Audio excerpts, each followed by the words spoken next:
Happy Chanukah, everyone. We're getting ready for our Chanukah parade. All the cars are lining up to get ready with the menorahs on top to go out on the menorah parade with the children. And we even have the trolley here that's going to take all the children on the parade. You know, Chanukah is the holiday of miracles. And on Thursday, we saw another miracle as Morocco normalized relations with Israel. And like the miracle of Chanukah, it started with one candle, the United Arab Emirates, then it led to a second candle, which was Bahrain, then Sudan, and now we have Morocco on board. And God willing, we'll see at least 4 more countries fill the menorah of peace in the Middle East with Israel. But I want you to know that on the very same day, on Thursday, that Morocco, and by the way, Morocco has had a Jewish community in it from the year 70 CE, from the time that the Romans destroyed the temple.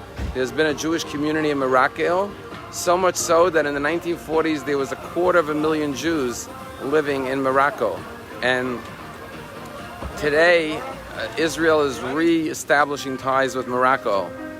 And God willing, this will continue to spread to Saudi Arabia and from one country after the other. But I have to tell you something very sad, that on the very same day, on Thursday, that Morocco announced renewed ties with Israel, the UN passed 7 resolutions condemning Israel. And here we see the forces of good and the forces of darkness, light and darkness at battle with each other. There are those who are trying to marginalize, to isolate, to harm Israel, and then there are those who are building ties with Israel, realizing that Israel indeed is a blessing for the region. But you know, in the Al Hanisim prayer that we say throughout the 8 days of Chanukah, we thank God Al Hanisim for the miracles, Val Hatshuas, the salvations, Val Hagvuros, the mighty deeds, and we praise God for all the wondrous deliverances. But then we add the word Va'al HaNiflaot, and for the wonders, and then we say Va'al HaMilchamot, for the wars. And the question is, why would we thank God for the wars? Wars is something abhorrent to Jews. Why thank God for the wars? And our rabbis tell us, Rabbi Kahaneman answers, and he says that the answer is that we're thanking God that after all the miracles we experienced, when we faced battles, wars, we kept on fighting. We had the courage to fight for Judaism because the victory of the Greeks was short, the defeat of the Greeks by the Maccabees was short-lived because it was only 200 years later that the temple was destroyed by the Romans.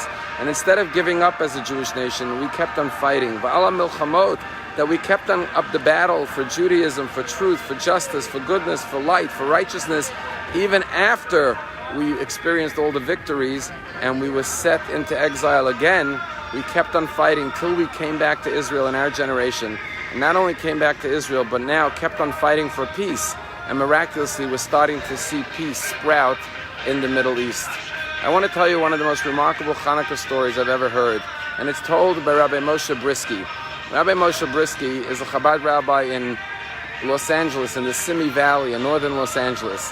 Tells a story that one Shabbat he's sitting at his Shabbos table when suddenly a moving truck pulls up into the driveway next to his house, and they start unloading furniture.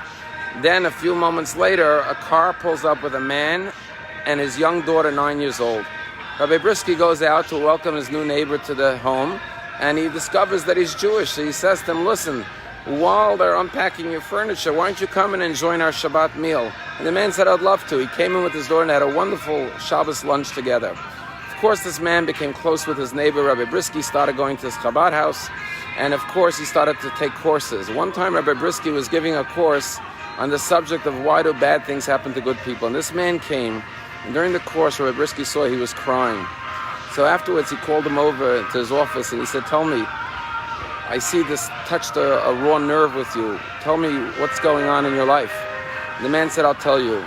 He said, my wife and I were married, we had 3 children, and I was in a tragic car accident, and 2 of my children were killed in the car accident. I had 1 surviving child, my daughter, and my wife and I, we just couldn't keep our marriage together after that tragedy. I got divorced, and I was left as a single father with this 1 daughter, and the pain of having gone through such a tragedy was just ripping me apart. I was in constant pain. I couldn't go on living.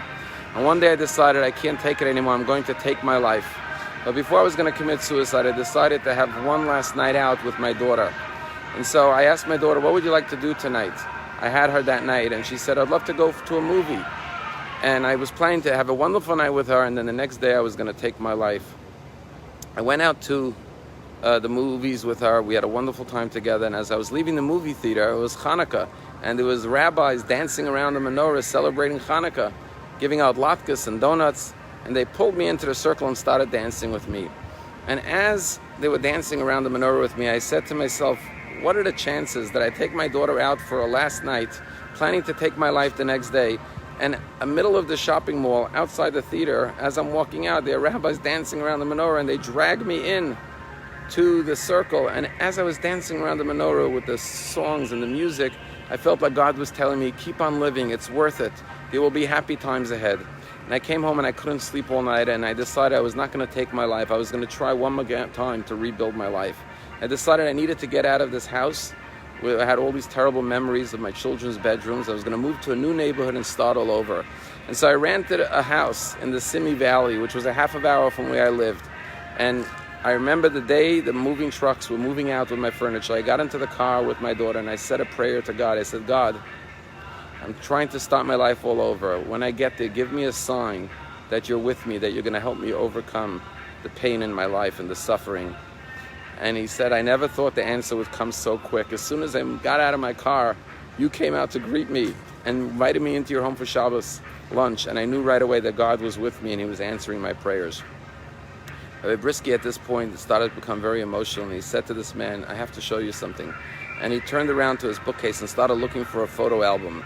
He found the photo album, he started flipping through the pages until finally his face lit up and he showed the man a photograph of him, Rabbi Brisky, dancing with this man and his daughter around the menorah in the shopping center.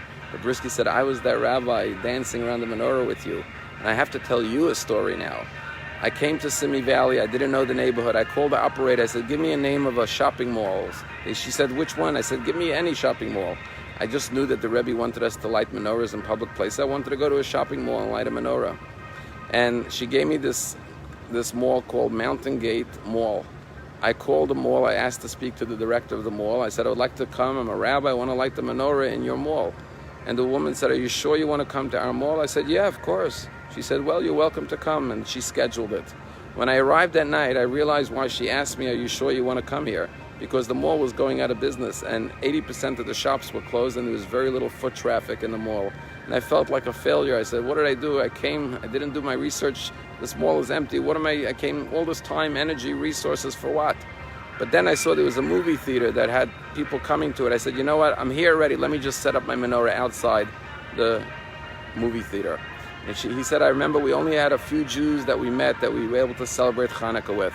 And when the celebration was over, I packed up my car with my menorah and my latkes. I went home and I felt terrible. I felt like I failed, that I was a waste of my time, that I put all this energy into it, and it was all for naught. Little did I know, Rabbi Brisky says to this man, that God sent me that night to save a Jewish life and a Jewish family. And so, my friends, and Al Nisan, we thank God for the miracles, for the wonders, for the deliverances, for the redemption, for the mighty deeds. And then Rav Kahneman says, Va'ala milchamot, and for the courage to keep on fighting after everything we've been through, and to keep on preserving our Jewish flame for the future, to live, to see this day that we are back in the land of Israel, and not just back in our ancestral land after 2,000 years, but fighting for peace. We're finally seeing the way, despite the forces in the UN that still want to condemn Israel, nonetheless, much of the Arab world is starting to realize that the hope and the blessing lies with Israel, not against Israel. And let us hope that just like we've seen one country after another line up, like the miracle of Chanukah, it will keep on spreading from one night to the next. The flame will keep on burning until the entire Middle East will learn to live in peace and harmony with Eretz Yisrael, the Jewish people, and the land of Israel. Happy Chanukah.